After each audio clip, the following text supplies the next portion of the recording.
ബിസ്മില്ലാഹിർ റഹ്മാനിർ റഹീം. അൽഹംദുലില്ലാഹി റബ്ബിൽ ആലമീൻ വസ്സലാത്തു വസ്സലാമു അലാ നബിയ്യിന മുഹമ്മദ് അമ്മാ ബഅദ്.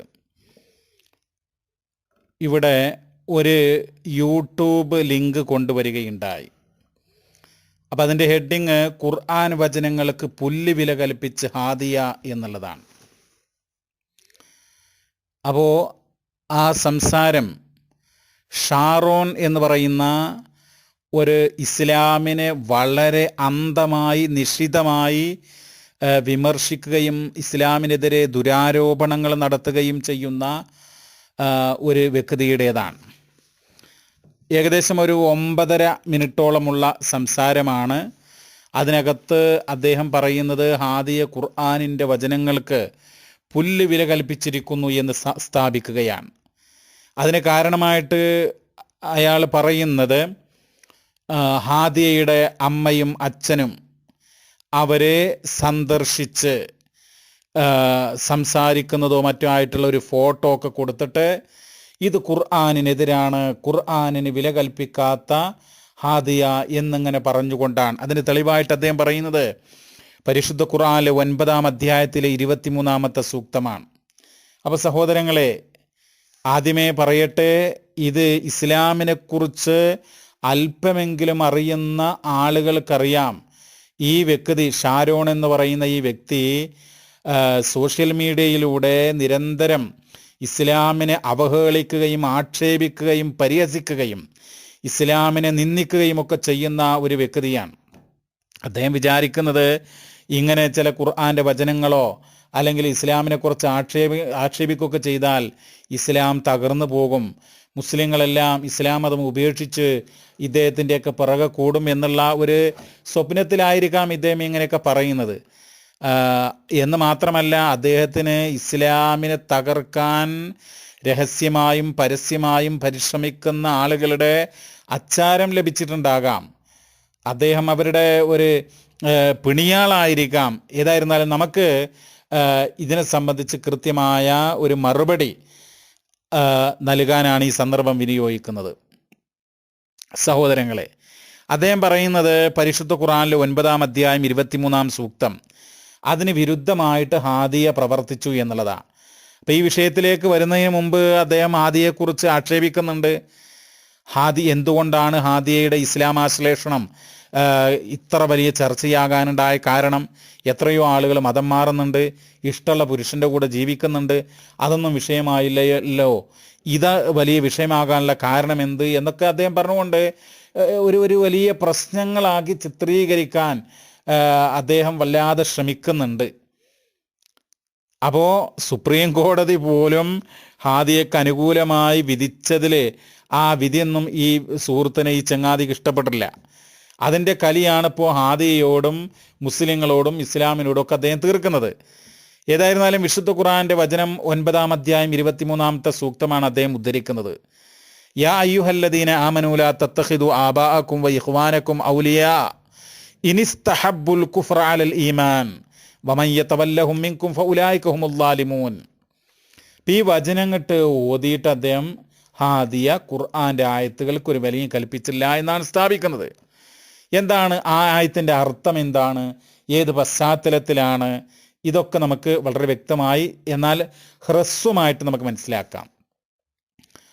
അപ്പോൾ അങ്ങനെ മനസ്സിലായി കഴിഞ്ഞാൽ ഈ വ്യക്തിയുടെ ആരോപണങ്ങൾ അത് ദുരാരോപണമാണെന്നും ഇസ്ലാമിൻ്റെ സുന്ദരമായ മുഖത്ത് ചെളിവാരി എറിയുവാനും നാട്ടിലെ പ്രശ്നങ്ങളും ഛിദ്രതയും ഉണ്ടാക്കാനുള്ള ഒരു പാഴ്ശ്രമമാണ് ഇദ്ദേഹം നടത്തുന്നത് എന്നും ഒക്കെ എല്ലാവർക്കും മനസ്സിലാക്കാൻ വേണ്ടി കഴിയും.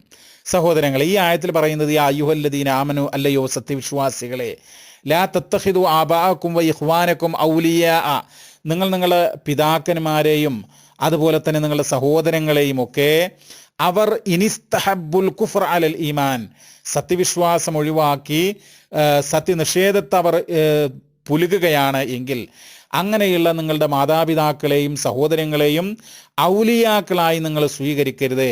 വമൻ യതവല്ലഹും മിൻകും, നിങ്ങളിൽ നിന്ന് ആരെങ്കിലും അവരെ വലിയകളായി സ്വീകരിച്ചു കഴിഞ്ഞാൽ ഫഉലൈക ഹുമുൽ ളാലിമൂൻ, അവർ തന്നെയാണ് ആക്രമണകാരികൾ. അപ്പോൾ ഇവിടെ ഹാദിയ ഈ ആയത്തിനെതിരായി പ്രവർത്തിച്ചു എന്നാണ് ഈ വ്യക്തി സ്ഥാപിക്കുന്നത്. അങ്ങനെ ഇസ്ലാമിനെയും ഒക്കെ പരിഹസിക്കുകയാണ് അദ്ദേഹം. അപ്പോൾ നമുക്ക് പറയാനുള്ളത് സഹോദരങ്ങൾ, ഇത് ഹിജ്റയുടെ വേളയിൽ അവതരിച്ച ഒരു ആയത്താണ്. ഇതിൻ്റെ തൊട്ട് താഴെയുണ്ട് പറയുന്നത്. അതെന്താ, അത് ആ ആയത്തും ചിന്തിക്കേണ്ടതാണ്. അതായത് കുൽ ഇൻകാന ആബാഉക്കും വ അബ്നാഉക്കും വ ഇഖ്വാനുക്കും വ അസ്വാജുക്കും വ അശീറത്തുക്കും വ അംവാലുൻ ഇഖ്തറഫ്തുമുഹാ വ തിജാറത്തുൻ തഖ്ശൗന കസാദഹാ വ മസാകിനു തർലൗനഹാ അഹബ്ബ ഇലൈക്കും മിനല്ലാഹി വ റസൂലിഹി വ ജിഹാദിൻ ഫീ സബീലിഹി ഫതറബ്ബസു ഹത്താ യഅതി അല്ലാഹു ബിഅംരി വല്ലാഹു ലാ യഹ്ദിൽ ഖൗമൽ ഫാസിഖീൻ. ഇതിൻ്റെ നേരെ തൊട്ട് താഴെയുള്ള വചനാണ്. അതിൻ്റെ താല്പര്യം എന്താ, അതിൻ്റെ ചുരുക്കം എന്താ? നിങ്ങളുടെ പിതാക്കന്മാർ, നിങ്ങളുടെ സന്താനങ്ങൾ, നിങ്ങളുടെ സഹോദരങ്ങൾ, നിങ്ങളുടെ ഇണകൾ, നിങ്ങളുടെ ബന്ധുക്കൾ, നിങ്ങൾ സമ്പാദിച്ചു കൂട്ടിയിട്ടുള്ള സ്വത്തുക്കൾ, അതുപോലെ നിങ്ങൾ നഷ്ടം സംഭവിക്കുമെന്ന് ഭയപ്പെടുന്ന കച്ചവടങ്ങൾ, നിങ്ങൾ തൃപ്തിപ്പെട്ടുള്ള നിങ്ങളുടെ ഭവനങ്ങൾ, ഇതൊക്കെയാണ് നിങ്ങൾക്ക് അള്ളാഹുവിനെയും അള്ളാഹുവിൻ്റെ റസൂലിനെയും അള്ളാഹിൻ്റെ മാർഗത്തിലുള്ള ധർമ്മസമരത്തെക്കാളും ഒക്കെ നിങ്ങൾക്ക് ഏറ്റവും ഇഷ്ടമേറിയത് എങ്കിൽ ഫതറബ്ബസു, നിങ്ങൾ കാത്തിരുന്നു കൊള്ളുക എന്നുള്ളതാണ്. അപ്പോൾ ഈ ആയത്തിനെ കുറിച്ച് ഇദ്ദേഹത്തിന് എന്ത് പറയാനുണ്ട്? അപ്പോൾ ചുരുക്കത്തിൽ സഹോദരങ്ങളെ, ഇതൊക്കെ എന്താ പറയുക, സന്ദർഭത്തിൽ നിന്ന് അടർത്തിയെടുത്ത് ഏതുപോലെ ഇപ്പോൾ വിശുദ്ധ ഖുർആനിൽ ഫവൈലുൽ മുസല്ലീൻ എന്ന് കാണാം. എന്താ അതിൻ്റെ അർത്ഥം? നമസ്കാരക്കാർക്ക് നാശം. ആ ആയത്ത് മാത്രം എടുത്ത് അതിൻ്റെ തൊട്ട് താഴെ മേലെയൊക്കെ എന്നുള്ളത് അതിൻ്റെ സന്ദർഭവും സാഹചര്യമൊന്നും പറയാതെ മനസ്സിലാക്കാതെ അത് മാത്രം എടുത്താൽ എങ്ങനെ ഉണ്ടാകും? നമസ്കാരത്തിന് വമ്പിച്ച പ്രാധാന്യം കൊടുക്കുന്ന മതമാണ് ഇസ്ലാം. 5 നേരം നമസ്കാരം നിർവഹിച്ചാൽ മാത്രമാണ് ഒരാൾക്ക് ശരിയായൊരു മുസ്ലിമാകാൻ കഴിയുള്ളൂ. പക്ഷേ ഖുർആൻ പറയുന്നു നമസ്കാരക്കാർക്ക് നാശം. അപ്പോൾ അങ്ങനെയുള്ള ഒരു ആയത്തിനെ സന്ദർഭത്തിൽ നിന്ന് അടർത്തിയെടുത്ത് പറയുന്നത് പോലെയാണ് ഈ വ്യക്തി ചെയ്യുന്നത്. സത്യത്തിൽ എന്താ സഹോദരങ്ങളെ, ഒരു വ്യക്തിയുടെ മാതാവോ പിതാവോ സഹോദരനോ സഹോദരിയോ അല്ലെങ്കിൽ ബന്ധുക്കളോ അവർ ഹിന്ദുവായി, ക്രിസ്ത്യാനിയായി, അല്ലെങ്കിൽ ബുദ്ധമതക്കാരനായി, അല്ലെങ്കിൽ മതമില്ലാത്ത കമ്മ്യൂണിസ്റ്റുകാരനായി എന്ന് വിചാരിക്കുക. കമ്മ്യൂണിസ്റ്റ് എന്ന് പറഞ്ഞാൽ ദൈവങ്ങളെയൊക്കെ നിഷേധിക്കുന്ന, ഒരു ദൈവവിശ്വാസമില്ലാത്ത നിരീശ്വരവാദിയായിട്ടുള്ള അങ്ങനെയുള്ള ആളുകളാണ് സങ്കല്പിക്കുക. എങ്കിൽ പോലും അവരോട് മനുഷ്യത്വപരമായിട്ട് നിലകൊള്ളണം. അതാണ് ഇപ്പം മാതാവും പിതാവും ഒക്കെ ആണെങ്കിൽ, മാതാപിതാക്കളാണെങ്കിൽ ആ ഒരു ബഹുമാനം, അത് മതം മാറിയത് കൊണ്ട് മാതാവും പിതാവും അല്ലാതെ ആകുന്നില്ല, അവരെ ആ നിലക്ക് ബഹുമാനിക്കണം എന്നാണ് വിശുദ്ധ ഖുർആൻ പറയുന്നത്. 31-ാം അധ്യായം 15-ാം സൂക്തം പറയുന്നത് ഫലാ തുതിഉഹുമാ വസ്വാഹിബുഹുമാ ഫിദ്ദുന്യാ മഅറൂഫാ. എന്താ അള്ളാഹുവിൻ്റെ കിതാബ് ഖുർആനാ പറയുന്നത്? ഭൗതിക ലോകത്ത് നന്മയിൽ നിങ്ങൾ അവരോട് സഹവസിക്കുക എന്നുള്ളതാണ്. വസാഹിബുഹുമാ ഫിദ്ദുന്യാ മഅറൂഫാ, അവർക്ക് നന്മ ചെയ്യാനാ പറയുന്നത്. സഹോദരങ്ങളെ, നിങ്ങൾ നോക്കൂ, വിശുദ്ധ ഖുർആൻ 60-ാം അധ്യായം 8-ാമത്തെ സൂക്തം ലാ യൻഹാകുമുല്ലാഹു അനിൽ ലദീന ലം യുഖാതിലൂകും ഫിദ്ദീൻ വലം യുഖ്രിജൂകും മിൻ ദിയാരികും അൻ തബറൂഹും വതുഖ്സിതു ഇലൈഹിം ഇന്നല്ലാഹ യുഹിബ്ബുൽ മുഖ്സിതീൻ. അപ്പോൾ ഇവിടെ ഇദ്ദേഹം ഓതി വെച്ച ആയത്ത് സന്ദർഭത്തിൽ നിന്ന് അടർത്തിയെടുത്തതാണ്. സത്യത്തിൽ അതിൻ്റെ ഒരു വിശദീകരണമാണ് ഈ പറയുന്ന വചനങ്ങളൊക്കെ. എന്താ അത്? അല്ലാഹു തആല സത്യവിശ്വാസികളോട്, മുഅ്മിനീങ്ങളോട്, ഖുർആനിൽ വിശ്വസിക്കുന്നവരോട് ഒരിക്കലും വിരോധിക്കുന്നില്ല. എന്ത് വിരോധിക്കുന്നില്ല? മതത്തിൻ്റെ പേരിൽ നിങ്ങളോട് യുദ്ധം ചെയ്യാതിരിക്കുന്ന, അതുപോലെ നിങ്ങളുടെ ഭവനത്തിൽ നിന്ന് നിങ്ങളെ പുറത്താക്കാത്ത അങ്ങനെയുള്ള ആളുകൾക്ക് നന്മ ചെയ്യുന്നതിനോ അവരോട് നീതി കാണിക്കുന്നതോ അത് ഒന്നും തന്നെ നിങ്ങളോട് വിരോധിക്കുന്നില്ല എന്നാണ്.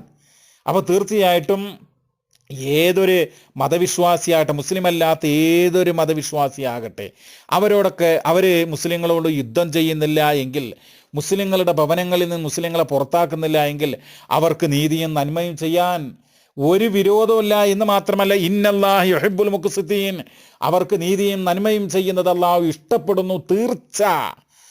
അങ്ങനെയാണ് ആ വിശുദ്ധ ഖുർആന്റെ വചനത്തിലുള്ള ഇന്നല്ലാഹ് എന്ന്, തീർച്ചയായും അല്ലാഹു ഇഷ്ടപ്പെടുന്നു എന്നാണ് പറയുന്നത്.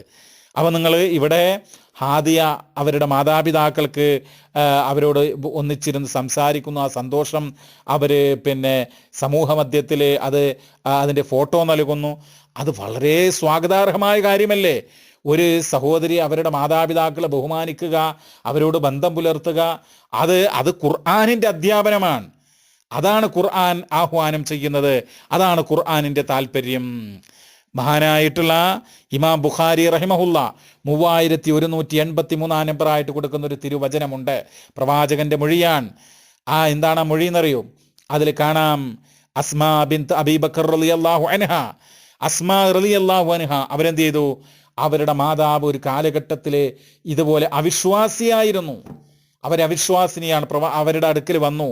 എന്തിനാ വരുന്നത്? കുടുംബ ബന്ധം ചേർക്കാൻ, മകളോട് ബന്ധം ചേർക്കാൻ. അപ്പൊ അവർക്കറിയില്ല, അസ്മാന് അറിയില്ല, അവിശ്വാസിയായിട്ടുള്ള കാഫിറായിട്ടുള്ള തൻ്റെ മാതാവിനോട് ബന്ധം പുലർത്താൻ ഇസ്ലാം അനുവദിക്കുന്നുണ്ടോ എന്നറിഞ്ഞുകൂടാ. അവർ ഉടനെ റസൂലുള്ളാന്റെ അടുക്കലേക്ക് ആളയച്ച് അന്വേഷിച്ചു. ഫഖാലത്ത് യാ റസൂലല്ലാ ഇന്ന ഉമ്മി ഖദിമത്ത് അലയ്യ വഹിയ റാഗിബത്തുൻ അഫ അസ്ലുഹാ. മാതാവ് ബന്ധം ചേർക്കണമെന്നുള്ള താല്പര്യപൂർവ്വം വന്നിട്ടുണ്ട്, അവരോട് ബന്ധം ചേർക്കാൻ പറ്റുമോ? നബി സല്ലല്ലാഹു അലൈഹി വസല്ലം തങ്ങൾ എന്താ പറഞ്ഞത്? നബി പറഞ്ഞു നഅം സിലിഹ, അതെ, അവരോട് ബന്ധം ചേർക്കുക എന്നാണ്. അപ്പോൾ കുഫറിലുള്ള, സത്യനിഷേധത്തിലുള്ള, അന്യമതവിശ്വാസിനിയായി ജീവിക്കുന്ന ഒരു സ്ത്രീയോട് അവർ ഉമ്മ എന്നുള്ള നിലക്ക്, മാതാവ് എന്നുള്ള നിലക്ക് അവരോട് ബന്ധം പുലർത്തണമെന്നാണ് റസൂലുള്ള പറഞ്ഞത്. നബിനെ കുറിച്ച് ഈ സംസാരത്തിൽ ഈ ഷാരോൺ എന്ന് പറഞ്ഞ വ്യക്തി എന്താ പറഞ്ഞത്? ഒരു മനുഷ്യത്വവും തൊട്ടു തീണ്ടാത്ത വ്യക്തി എന്നാണ് അദ്ദേഹം പറഞ്ഞിട്ടുള്ളത്. നഊദു ബില്ലാഹ്. അപ്പോൾ പച്ചക്കള്ളം, ഇസ്ലാമിൻ്റെ പേരിൽ ദുരാരോപണമാണ് അദ്ദേഹം നടത്തുന്നത്. സത്യത്തിൽ ഇസ്ലാം നീതിയുടെയും നന്മയുടെയും മതമാണ്. തീർച്ചയായിട്ടും മതമേതായാലും മതവിശ്വാസികളായിട്ടുള്ള അന്യമതവിശ്വാസികളായിട്ടുള്ള ആളുകളാണ് സ്വന്തം മാതാപിതാക്കളെങ്കിൽ, സഹോദരങ്ങളെങ്കിൽ, ബന്ധുക്കളെങ്കിൽ അവരെയൊക്കെ മനുഷ്യർ എന്നുള്ള നിലക്ക് ബഹുമാനിക്കണം. മാതാപിതാക്കളാണെങ്കിൽ പ്രത്യേകിച്ച് ആ നിലക്ക് തന്നെ ബഹുമാനിക്കണം. അവർക്ക് സേവനങ്ങൾ ചെയ്യണം, അവർക്ക് ശുശ്രൂഷ വേണമെങ്കിൽ അത് നൽകണം, അവർക്ക് സാമ്പത്തിക സഹായം വേണമെങ്കിൽ നൽകണം. ഒരു മാതാപിതാക്കൾ എന്നുള്ള ആ കാരുണ്യത്തിൻ്റെ ചിറകുകൾ അവർക്ക് വേണ്ടി താഴ്ത്തി കൊടുക്കണം. അവർക്ക് അവരുടെ ഭൗതികമായ നന്മകൾക്ക് വേണ്ടി, ആരോഗ്യത്തിന് വേണ്ടി അള്ളാഹുവിനോട് പ്രാർത്ഥിക്കാം. അവർക്ക് രക്തം വേണോ, രക്തം നൽകാം. ഇതൊക്കെ ഇസ്ലാം അനുവദിച്ച് അംഗീകരിച്ച കാര്യമാണ്. സത്യത്തിൽ ഖുർആനിനെ പച്ചയായി ദുർവ്യാഖ്യാനിച്ച് ഇസ്ലാമിനെ അവഹേളിക്കാൻ, ആക്ഷേപിക്കാൻ, അപഹസിക്കാൻ ഉള്ള പാഴ്ശ്രമമാണ് ഈ വ്യക്തി നടത്തുന്നത്. അത് ബുദ്ധിയുള്ള, വിവേകമുള്ള ഇവിടുത്തെ ഹൈന്ദവരും ക്രൈസ്തവരും മറ്റുള്ള മതവിശ്വാസികളുമൊക്കെ മനസ്സിലാക്കും. ഇദ്ദേഹത്തിൻ്റെ ഇത്തരം ദുരാരോപണത്തിലൊന്നും ബുദ്ധിയുള്ളവർ, അരിയാഹാരം കഴിക്കുന്നവർ വീണുപോകില്ല എന്നാണ് എനിക്ക് പറയുവാനുള്ളത്. സത്യം മനസ്സിലാക്കുക.